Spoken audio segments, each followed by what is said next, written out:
Hello students and learners, welcome to the brain box tutorials. I am your teacher Priyanka और आज हम करेंगे ICSE 10 biology के दूसरे चैप्टर का पीवाईक्यूज, दैट इज़ जेनेटिक्स का पीवाईक्यूज करेंगे। यानी जो बोर्ड एग्जाम में 2015 से लेकर के 2024 तक क्वेश्चंस आए हुए हैं जेनेटिक्स चैप्टर से बोर्ड एग्जाम में, वो सारे क्वेश्चंस हम यहाँ देखेंगे और उनको वन बाय वन सॉल्व भी करेंगे।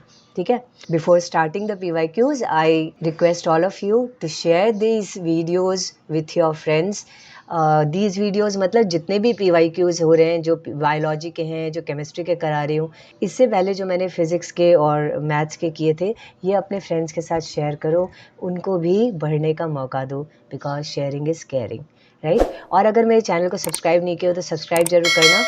चलो करते हैं चालू 2024 के क्वेश्चन से। तो पहला क्वेश्चन है, a zygote which has Y chromosome inherited from the father will develop into a.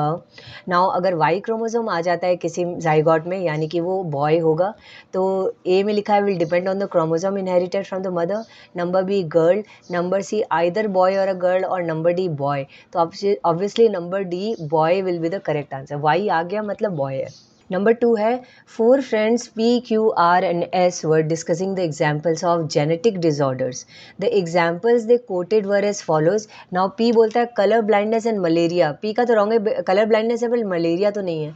Number Q बोलता है albinism and cholera. तो cholera तो कोई genetic disorder नहीं है। नंबर R बोलता है hemophilia and color blindness. They both are genetic disorders. And number S बोलता है hemophilia and albinism. तो यानी R और S करेक्ट बोल रहे हैं। तो नीचे लिखा हुआ है who gave the correct example, तो R एंड S वाला कौन सा है? ऑप्शन नंबर बी, तो ये करेक्ट बोल रहे हैं। ठीक है, नाउ आते हैं नंबर 3 में। Male gorilla has 48 chromosomes in each of its body cells. ठीक है, एक सेल में 48 क्रोमोसोम्स हैं उसके।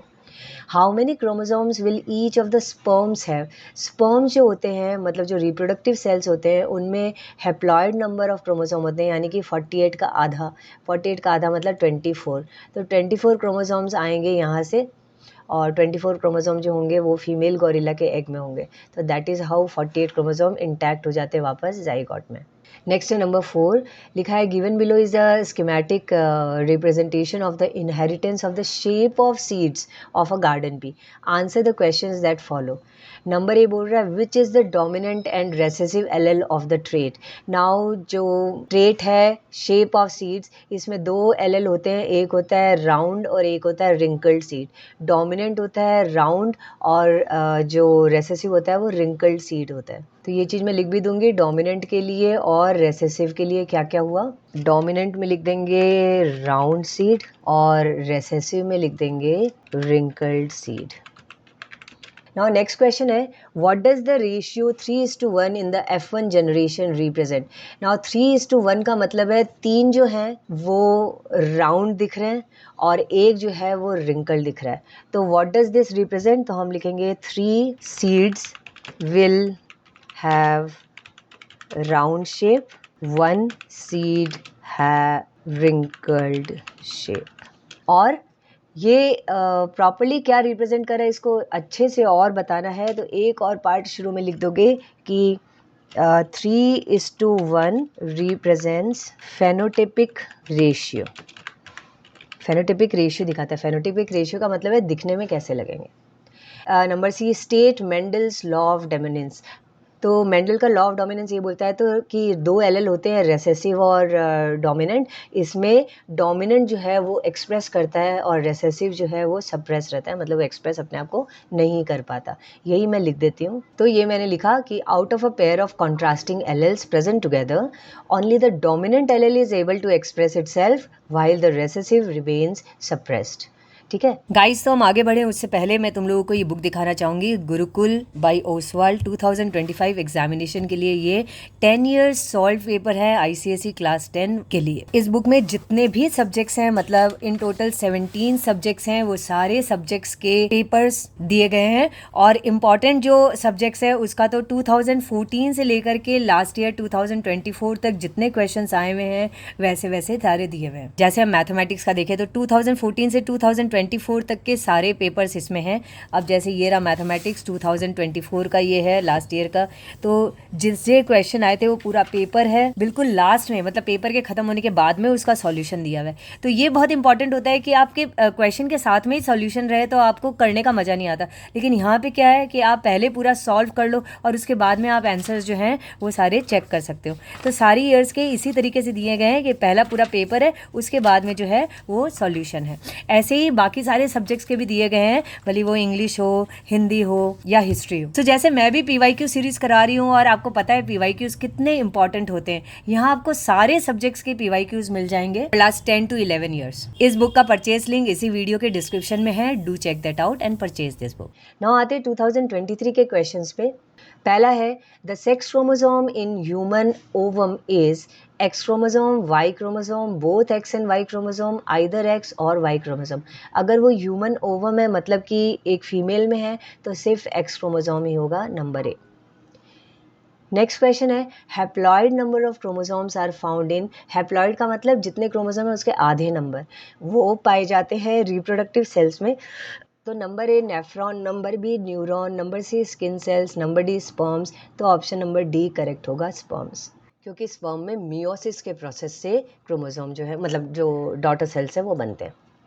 नेक्स्ट क्वेश्चन है नेम द फॉलोइंग, लिखा है genetic disorder in which the blood does not clot. उस जेनेटिक डिसऑर्डर को हम बोलते हैं हेमोफीलिया। ठीक है, नेक्स्ट आ रहा है question that is state Mendel's law of segregation. तो लॉ ऑफ सेग्रीगेशन में क्या बोलता है कि जो पेयर ऑफ फैक्टर्स होते हैं उसमें जो दो एलेल होंगे वो दोनों ही पहले अलग अलग होंगे और फिर वो इंडिपेंडेंट होंगे जिस तरीके से वो नया कॉम्बिनेशन कर रहे हैं उसके लिए। ठीक है, तो यही लॉ ऑफ सेग्रीगेशन में लिख देती हूँ। तो लॉ ऑफ सेग्रीगेशन या also called law of purity of gametes, it states that the two members of a pair of factors separate during the formation of gametes. ठीक है, नेक्स्ट है define the term mutation. तो mutation क्या होता है, अगर किसी जीन में सडन चेंज आ जाए या फिर क्रोमोसोम के स्ट्रक्चर में चेंज आ जाए सडन, तो उसको हम बोलते हैं म्यूटेशन। तो mutation is a sudden change in one or more genes or in the number or in the structure of chromosomes, right. Next है a pure breeding red flower variety of pea plant, दोनों capital आ रहे हैं, is crossed with a pure breeding white flower variety of red plant, small r है, यानी कि white वाला जो है वो रेसेसिव है। नाउ हमको बता रहा है draw Punnett square to find out the phenotypic and genotypic ratios of the progeny belonging to the F2 generation. अब देखो F1 प्रोजेनी में तो RR मतलब कैपिटल R और स्मॉल r ये बनेगा। F2 प्रोजेनी के लिए मैंने ये पुनेट स्क्वायर यूज़ किया, तो दोनों ही कॉन्ट्रास्टिंग जो फैक्टर्स हैं, एक है RR दूसरा भी RR सेम है, तो एक में RR मतलब कैपिटल R स्मॉल r इस साइड ले लिया, दूसरे में ऊपर नीचे ले लिया। अब मैं अगर इसका बनाऊँ तो पहले वाले में दोनों कैपिटल R, इस वाले में कैपिटल R स्मॉल r, फिर नीचे वाले में कैपिटल R स्मॉल r और सबसे लास्ट वाले में दोनों स्मॉल r बन रहे हैं। इसका मतलब क्या है कि जहाँ कैपिटल है वो रेड दिखेगा फ्लावर, तो कैपिटल R एक में, दो में, तीन में, यानी कि तीन तो रेड है फ्लावर, और एक जिसमें दोनों स्मॉल है वो वाइट फ्लावर बने। तो दिखने में कैसे, मतलब फेनोटाइप कैसा है इसका कि तीन जो हैं वो रेड फ्लावर्स हैं और एक जो है वो वाइट फ्लावर्स हैं। ठीक है, तो यहाँ पे फेनोटिपिक रेशियो पूछ रहा है, तो हमको दिख गया 3:1 है, मतलब 3 रेड फ्लावर वैरायटी है और 1 वाइट फ्लावर की वैरायटी है। अब जेनोटिपिक रेशियो बोल रहा है मतलब जीन्स कैसे हैं, तो इसमें एक ये जो कैपिटल R दोनों हैं ये तो प्योर बन गया, मतलब ये होमोजाइगस रेड है। जिसमें एक स्मॉल r भी है और एक कैपिटल R है वो हेट्रोजाइगस रेड है, मतलब उसमें थोड़ी सी रेसेसिव प्रॉपर्टी है। दूसरा आर से आर भी सेम है, यानी कि दो तो हैं, ये ऐसे बन गए। और लास्ट जो है स्मॉल आर ये होमोजाइगस वाइट है, तो एक होमोजाइगस रेड और दो हेट्रोजाइगस रेड और एक होमोजाइगस वाइट, यानी 1:2:1 का रेशियो है। तो जेनोटिपिक रेशियो भी मैं यही लिख देती हूँ 1:2:1। अगर जेनोटाइप फेनोटाइप पूछता तो हम प्रॉपर्ली बता देते फेनोटाइप में कि 3 रेड फ्लावर्स और एक वाइट फ्लावर्स है, और जेनोटाइप में बताते 1 homozygous red, 2 heterozygous red and 1 homozygous white. But यहाँ पे फेनोटिपिक जेनोटाइपिक रेशियो बोल रहा है, तो बस रेशियो बता करके आप अपना आंसर खत्म करोगे। आते हैं 2021 सेमेस्टर 1 के क्वेश्चंस पे। पहला क्वेश्चन है the genotype of a person who can not role his tongue is dash. Can not role his टंग, तो देखो दो तरीके के होते हैं लोग, या तो रोलर्स होते हैं या नॉन रोलर्स होते हैं ऑफ टंग। रोलर्स जो होंगे वो डोमिनेंट एक फैक्टर है, और जो नॉन रोलर्स होते हैं वो रेसेसिव होते हैं। तो अगर एक पर्सन रोल नहीं कर पा रहा है, इसका मतलब वो रेसेसिव है, उसके पास दोनों एल, इसका मतलब ऑप्शन नंबर सी, यानी कि दोनों ही स्मॉल आर जो है वो है। नाउ नेक्स्ट है the basic units of heredity are.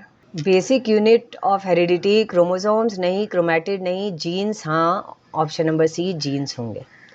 ना आते हैं नेक्स्ट क्वेश्चन में लिखा है homozygous pea plant having purple flowers is crossed with a homozygous pea plant bearing white flowers. एक तरफ पर्पल फ्लावर्स है, एक तरफ वाइट फ्लावर्स है। The phenotypic ratio of the offsprings obtained in F2 generation is.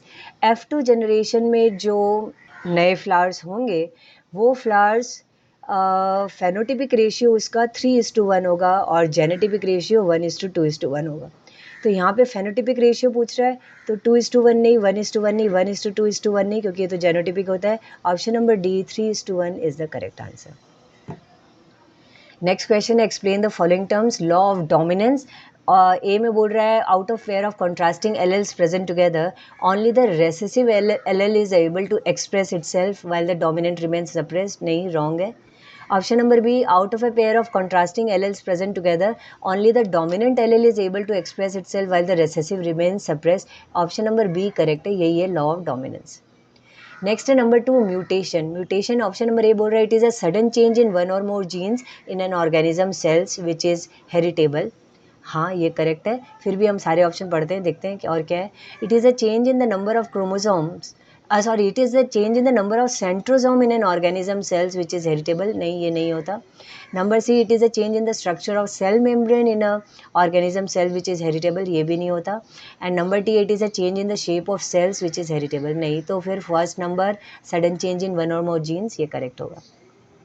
Next है mention the exact location of genes. Genes का exact location कहाँ है? Present on cell walls. नहीं, wrong. Present on chloroplast. Wrong. Present on chromosomes. Present on centrosome. तो present on chromosomes will be correct, chromosome में होते हैं। Next 2020 के questions पे आते हैं। तो पहला दिया हुआ है explain the following terms phenotype. Phenotype क्या होता है? फिनोटाइप को हम बोलते हैं कि ये फिजिकल मेकअप होता है, यानी कि फिजिकली जो नए फैक्टर जो बन रहे हैं, डॉटर सेल्स जो बन रहे हैं, वो जो जनरेशन बन रही है वो कैसे दिखते हैं। तो यही मैंने लिख दिया कि द ऑब्जर्वेबल कैरेक्टरिस्टिक्स, यानी जो दिख रहा है, which are genetically controlled are called as phenotype. ठीक है। नेक्स्ट आते हैं, लिखा है in a human female ovum consist of. Option number A, 23 pair of autosomes. Number B, 22 pairs of autosomes and 1 pair of sex chromosome. Number C, 22 autosomes and 1 Y chromosome. Number D, 22 autosomes and 1 X chromosome. तो देखो इसके अंदर में एक human क्या होगा, human के अंदर में 22 पेयर्स ऑटोसोम्स के होते हैं और 1 पेयर सेक्स क्रोमोसोम का होता है, यानी कि ऑप्शन नंबर बी जो है वो एक ह्यूमन के अंदर होता है। लेकिन यहाँ ओवम की बात हो रही है, ओवम में हैप्लॉइड नंबर होते हैं, यानी आधे होते हैं। तो 22 पेयर्स में से 11 पेयर्स आ गए, यानी कि टोटल में 22 ऑटोसोम्स नंबर में, और एक पेयर जो होता है सेक्स में से, उस पेयर का आधा मतलब कि एक होगा, वो तो सिर्फ एक्स क्रोमोसोम होता है, वाई तो जो मेल के अंदर में होता है। तो यानी कि ऑप्शन नंबर डी जो है वो करेक्ट है कि 22 ऑटोसोम्स हो गए, यानी 11 पेयर हो गए ऑटोसोम्स के आधे, और एक एक्स क्रोमोसोम है। नेक्स्ट है give appropriate biological technical term for the following. लिखा है sudden inheritable change in one or more jeans. हमने अभी अभी किया था, इसको हम बोलते हैं म्यूटेशन। ठीक है, म्यूटेशन का डेफिनेशन भी आ जाता है और इस तरीके से नेम द फॉलोइंग में भी आ जा रहा है। नेक्स्ट क्वेश्चन है homozygous dominant toll pea plant bearing red flowers. अच्छा, तो ये डाई हाइब्रिड क्रॉस है, मतलब टॉल है ये भी डोमिनेंट और रेड फ्लावर्स है ये भी डोमिनेंट। एक प्लांट ऐसा है जिसके दो डोमिनेंट कैरेक्टर्स हमने उठाए। It is crossed with a homozygous recessive dwarf pea plant bearing white flowers. दूसरी तरफ एक प्लांट है जिसके दोनों रेसेसिव कैरेक्टर्स है, तो small T that is dwarf and small R जो हो गए वाइट फ्लावर्स का। अब क्वेश्चन नंबर 1 पूछ रहा है what is the phenotype and genotype of F1 individuals. F1 individuals जो फेनोटाइप होगा, यानी दिखने में कैसे हैं, वो दिखने में कैसे लग रहे हैं, तो दिखने में सबके सब टॉल लगेंगे और उनके रेड फ्लावर्स होगा। तो फेनोटाइप दिखने में तो ऐसे ही लग रहे हैं, लेकिन एग्जैक्टली जेनोटाइप अगर हम बोलें तो वो होंगे हेट्रोजाइगस टॉल, हेट्रोजाइगस रेड। तो फेनोटाइप के लिए तो लिख दिया कि all tall and having red flowers, ठीक है। और जेनोटाइप क्या होगा? तो जेनोटाइप में हम प्रॉपर्ली बताएंगे कि ये हेट्रोजाइगस टॉल एंड रेड, या पूरा बताओ तो ऐसे बोलो कि हेट्रोजाइगस टॉल प्लांट है और एंड रेड की जगह लिखो बियरिंग हेट्रोजाइगस। ये आई थिंक प्रॉपर तरीका होगा लिखने का कि हेट्रोजाइगस रेड फ्लावर्स, ठीक है। नंबर बी पूछ रहा है write the possible combination of gametes that are obtained when two F1 hybrid plants are crossed. तो देखो कितने पॉसिबल हो सकते हैं, ठीक है। पूरा डोमिनेंट हो, TR दोनों कैपिटल ले लो, या फिर TR दोनों ही स्मॉल है, ये भी पॉसिबल है, या फिर T कैपिटल R स्मॉल, ये भी पॉसिबल है, या T स्मॉल और R कैपिटल, ये भी पॉसिबल है। ये 4 पॉसिबल कॉम्बिनेशन हो सकते हैं। अब आते हैं नंबर 3 पे। लिखा है mention the phenotypic ratio of the F2 generation. F2 generation में जो बनता है, मतलब 4 एक पर्टिकुलर प्रोजेनिका और 4 दूसरा प्रोजेनिका लेकर के जब हम बनाते हैं तो टोटल में 16 हमको दिखाई देते हैं। उसमें जो फेनोटिपिक रेशियो होगा वो है 9:3:3:1। अब आते हैं नेक्स्ट क्वेश्चन में, नंबर 4। नंबर 4 दिया हुआ है state Mendel's law of independent assortment. तो लॉ ऑफ इंडिपेंडेंट असॉर्टमेंट जो स्पेशली डाई हाइब्रिड क्रॉस के लिए है, उसमें ये कहता है कि अगर 2 पेयर्स ऑफ कंट्रास्टिंग कैरेक्टर्स हैं तो एक पर्टिकुलर जो पेयर है वो दूसरे, मतलब कि जैसे टॉल वाला जो है वो रेड से इंडिपेंडेंटली अपना खुद का क्रॉसिंग करेगा। So that I am writing here. तो मैंने लिख दिया कि when there are 2 pairs of contrasting characters, the distribution of the members of one pair into the gametes is independent of the distribution of the other pair. Tall कैसे react करेगा, ये toll कैसे behave करेगा, वो red flower red colour से बिल्कुल independent रहेगा। वैसे रेड कैसे बिहेव करेगा, वो टॉलनेस उसकी, उससे कोई फ़र्क नहीं पड़ता। नंबर 5 पूछ रहा है name 2 x linked disorders found in humans. तो एक एक्स लिंक्ड है हेमोफीलिया, दूसरा है कलर ब्लाइंडनेस। एक हो गया कलर ब्लाइंडनेस और दूसरा हो गया हेमोफीलिया, ठीक है। स्पेलिंग का ध्यान रखना। अब आते हैं 2019 के क्वेश्चंस पे। पहला लिखा हुआ है अ pair of, name the following में लिखा है अ pair of corresponding chromosomes of the same shape and size and derive one from each parent. Same shapes and size के हैं तो होमोलोगस होंगे, तो हम उनको बोलते हैं होमोलोगस क्रोमोसोम्स। अगर सेम शेप साइज के नहीं होते तो वो होते हेट्रोलोगस, सॉरी जाइगस नहीं, लोगस। Now next है in a human male a sperm will contain both X and Y chromosomes, only Y chromosomes, only X chromosome, either X or Y chromosomes. Now human male के अंदर में X or Y दोनों chromosomes होते हैं, यानी कि option number A is correct. Next है identify the odd term in each set and name the category to which the remaining 3 belong. Chicken pox, colour blindness, haemophilia, albinism. इसमें odd one है chicken pox, और जो बाकी तीनों का जो category है तीनों ही ना आते। नेक्स्ट क्वेश्चन में लिखा है in Mendel's experiment tall pea plant that is capital T are dominant over dwarf pea plant small t। Question number 1 पूछ रहा है what is the phenotype and genotype of the F1 generation if a homozygous tall plant, यानी कि दोनों capital T is crossed with a homozygous dwarf plant, यानी दोनों ही small t हुआ। तो इसमें फेनोटाइप और जेनोटाइप क्या होगा?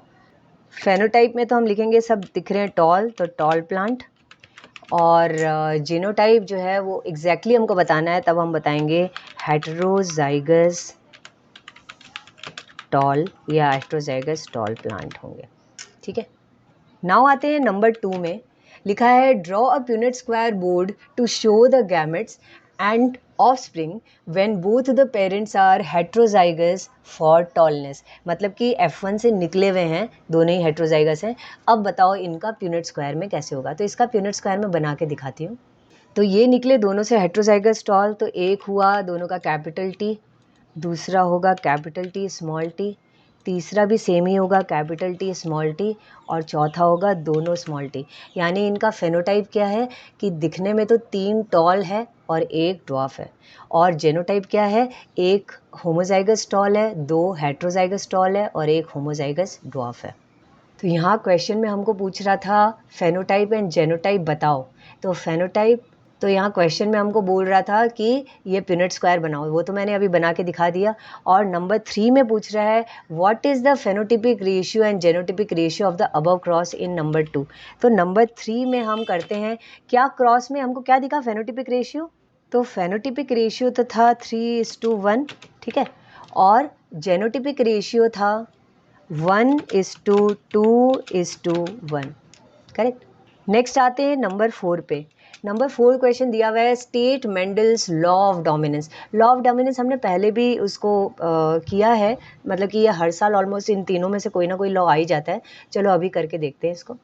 तो ये मैंने लिख दिया कि out of a pair of contrasting characters present together, only one is able to express itself while the other remains suppressed. The one that expresses उसको dominant character बोलते हैं, and the one that is unexpressed is recessive.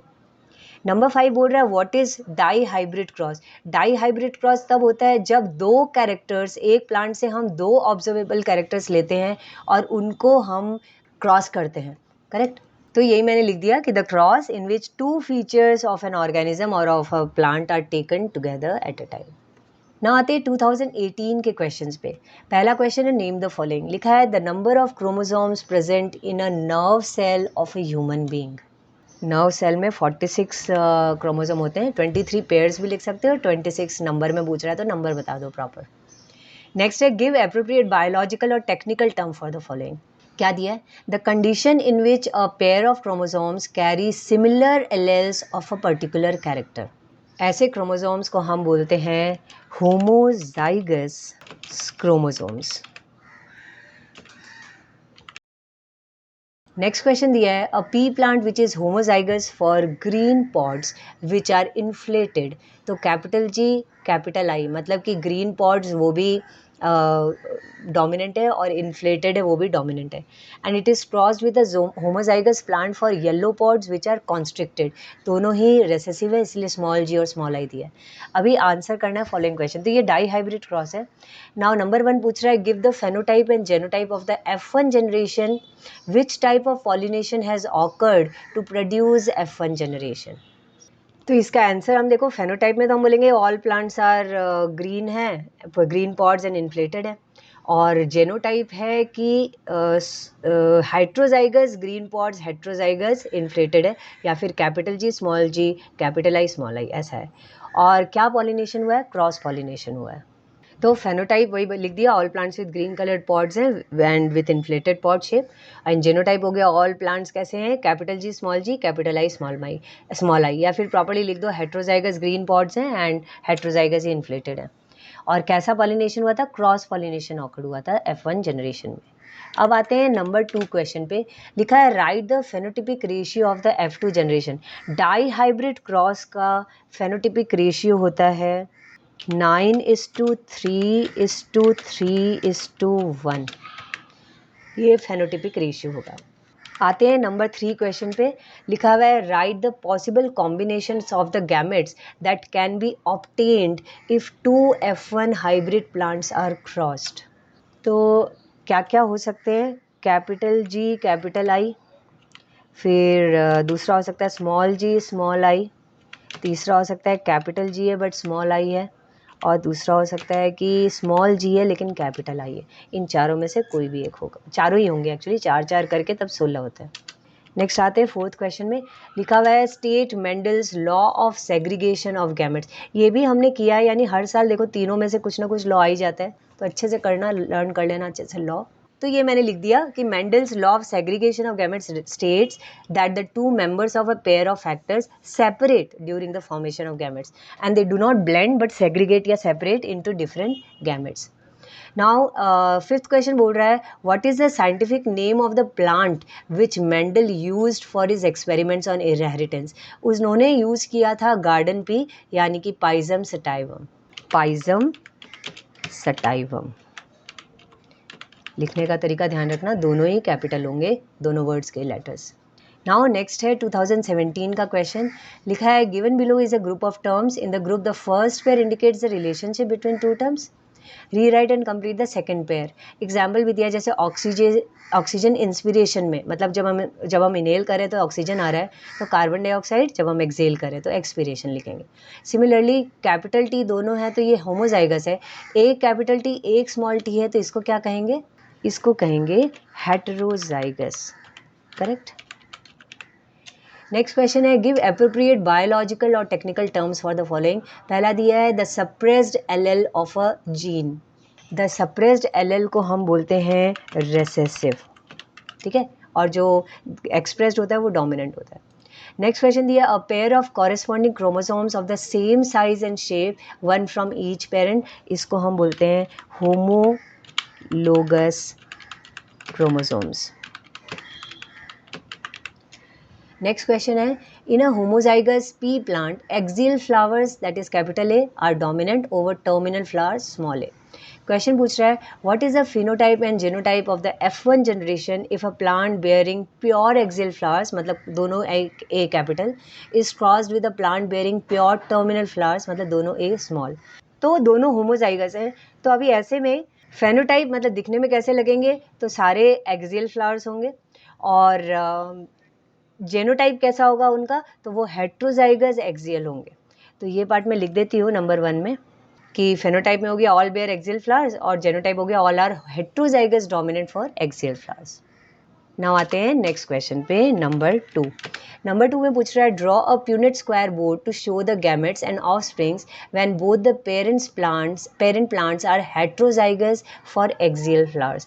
Heterozygous है axial flowers के, इसका मतलब कि capital A small ए, ऐसा वो दोनों पेरेंट्स हैं, यानी F1 जनरेशन से निकले हैं। अब इनका हमको F2 जनरेशन बनाना है, तो मैं बना करके दिखाती हूँ। तो ये हैं पेरेंट्स, और अब हम F2 जनरेशन में बनाएंगे तो पहला दोनों कैपिटल ए, दूसरा एक कैपिटल दूसरा स्मॉल, तीसरा भी एक कैपिटल दूसरा स्मॉल, और फिर दोनों ही स्मॉल।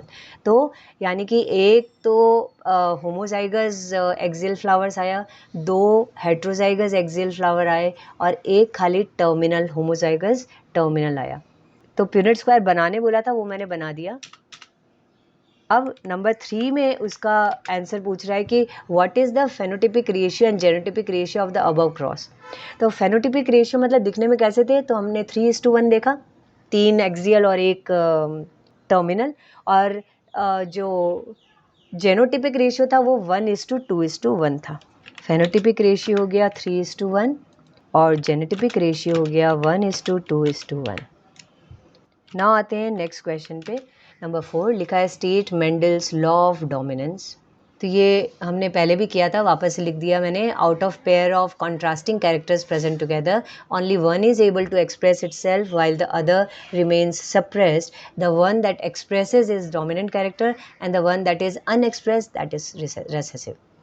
एंड नंबर 5 पूछ रहा है name two genetic disorders commonly seen in human males. Actually genetic disorders जो हैं वो ज़्यादातर करके ह्यूमन मेल्स में दिखते हैं, एक्स लिंक्ड स्पेशली। तो हम एक लिख सकते हैं कलर ब्लाइंडनेस, और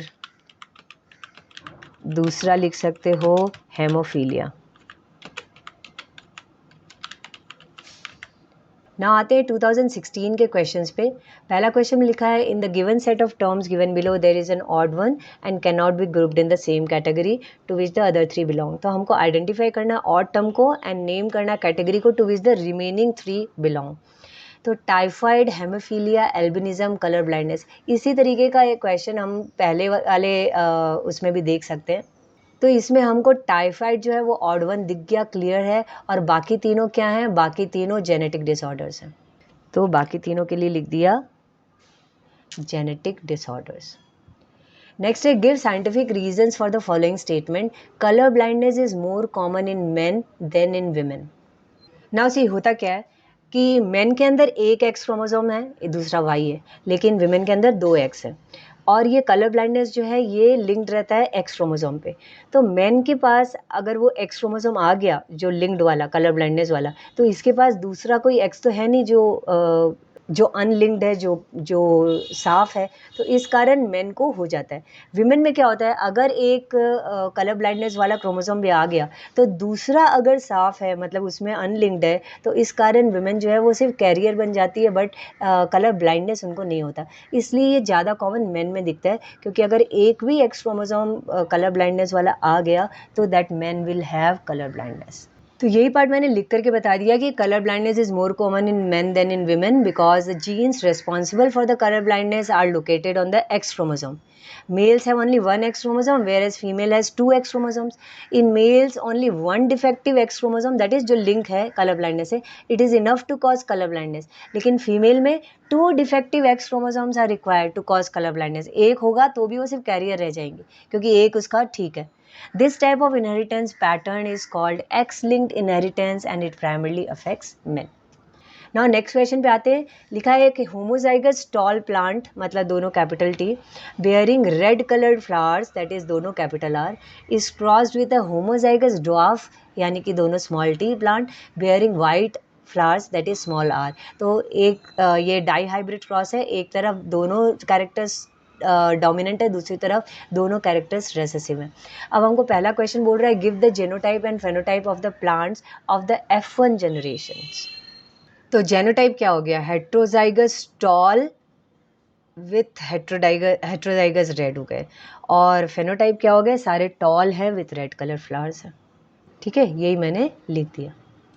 अब आते हैं नंबर 2 पे. लिखा है mention the possible combinations of the gametes that can be obtain from the F1 hybrid plant. तो देखो कंजिक्यूटिवली हम देख रहे हैं ऑलमोस्ट ऑल, ये जो है ये वाले पर्टिकुलर क्वेश्चन जो है ये एक ही टाइप के आ रहे हैं. क्या क्या कॉम्बिनेशन इसमें आ रहा है, देखो हमारा एक हो रहा है कैपिटल टी कैपिटल आर, दूसरा हो रहा है स्मॉल टी स्मॉल आर, तीसरा हो रहा है कैपिटल टी स्मॉल आर, और नेक्स्ट होगा small T but capital R. ये 4 कॉम्बिनेशन ही हो सकते हैं. नेक्स्ट आते हैं क्वेश्चन नंबर 3 पे. इसका लिखा है state the Mendel's law of independent assortment, जो कि स्पेशली डाई हाइब्रिड क्रॉस के लिए ही है. तो ये मैंने एज इट इज़ लिख दिया. Mendel's law of independent assortment पहले के साल के पेपर्स में भी हमने देखा है, तो वैसा ही यहाँ पे ये मैंने लिख दिया. नंबर 4 में पूछ रहा है mention the phenotypes of the offsprings obtained in F2 generation. ये डाई हाइब्रिड क्रॉस है, इसका जो फेनोटाइप होगा 9:3:3:1 का रेशियो होता है. तो कैसे होते हैं, तो ये 4 बने. टॉल रेड हुए एक, मतलब दोनों ही होमोजाइगस है. दूसरा है ड्वार्फ रेड, ठीक है. तीसरा है टॉल और वाइट दिख रहा है, और चौथा है ड्वार्फ और वाइट है.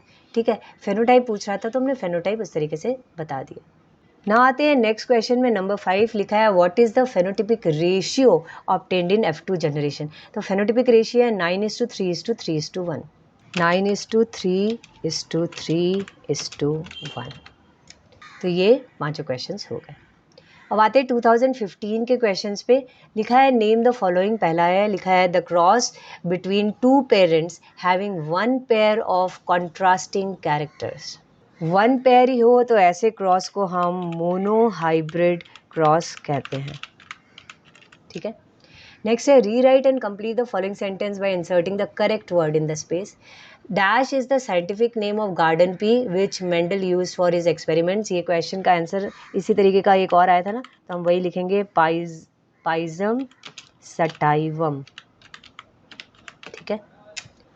नेक्स्ट है briefly answer the following question. State Mendel's law of dominance. देखो कितनी बार ये तीनों लॉज आ गए, फिर से वही लॉ में लिख देती हूँ. ठीक है, ये लिख दिया, वही सेम जो हमने बार बार लिखा है वही वाला पार्ट मैंने वापस से लिखा है. नाउ नेक्स्ट है in a homozygous plant round seeds are dominant over wrinkled seeds. ठीक है. नाउ लिखा है draw a Punnett square to show the gametes and offspring when both the plants have heterozygous round seeds. यानी कि F1 generation बन चुका, अब F2 generation बना करके दिखाओ. तो इसका क्या बनेगा, दोनों का कैपिटल आर पहले का, फिर नेक्स्ट का होगा capital R small R, third का होगा कैपिटल आर स्मॉल आर, और लास्ट का होगा दोनों स्मॉल आर. ठीक है. सो नंबर 2 में बोल रहा है mention the phenotype and genotype ratios of the offsprings in F2 generation. सिर्फ रेशियोज बताना है।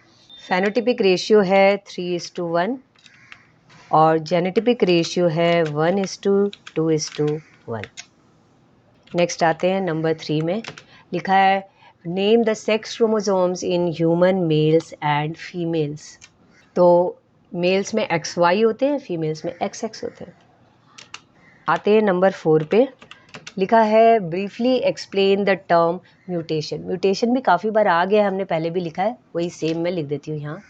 तो क्योंकि एक्सप्लेन करने बोल रहा है इसलिए डेफिनेशन से थोड़ा सा ज़्यादा लिखा मैंने। लिखा है mutation is a sudden change in one or more genes or in the number or in the shape और स्ट्रक्चर ऑफ क्रोमोसोम्स। उसके बाद थोड़ा सा एक्सप्लेन करना है, तो mutation alters the hereditary material of an organism sales and results in a change of certain characters or traits in an entire population, and such changes can persist for years. Now next question है what is the number of chromosomes in the gametes of human beings? gametes में 23 chromosomes होते हैं, right? आधे होते हैं, 46 का आधा 23। तो यहाँ हमने ख़त्म कर दिया 2015 से 2024 के जेनेटिक्स से रिलेटेड क्वेश्चंस। आपको इससे समझ में आ गया कि किस तरीके के क्वेश्चंस आते हैं। जो क्रॉसिंग होती है, भली वो मोनो हाइब्रिड क्रॉस हो या डाई हाइब्रिड क्रॉस हो, उससे रिलेटेड क्वेश्चंस ज़रूर आते हैं। और सेकंड जो हमने देखा वो क्या था कि जो लॉ ऑफ जो मेंडल्स के तीनों लॉ थे, law of dominance, law of independent assortment और सेग्रीगेशन वाले, ये तीनों ही डिफाइन करने भी काफ़ी बार आए हैं। यानी ये हमको स्पेशली करना है, ऐसे तो पूरा चैप्टर ही करना है, कुछ भी आ सकता है, बट जनरली हमने देखा इस तरीके के क्वेश्चन जो हैं वो ज़्यादा आए। ठीक है, इसीलिए हम करते PYQs, तो हमको आइडिया हो जाता है हमारा। मैंने बोला ना, पहले भी आपको बताया था वीडियो में कि 50% हमारा जो सिलेबस है वो हमारा PYQ से कंप्लीट हो जाता है। तो आई होप आपको ये PYQ सीरीज़ अच्छी लग रही है और PYQ का ये पर्टिकुलर वीडियो जो है ये भी अच्छा लगा। वेट करना मेरे नेक्स्ट वीडियो का, जल्दी लेकर के आऊँगी। तब तक keep on practising, keep on learning. Bye bye, जय हिंद।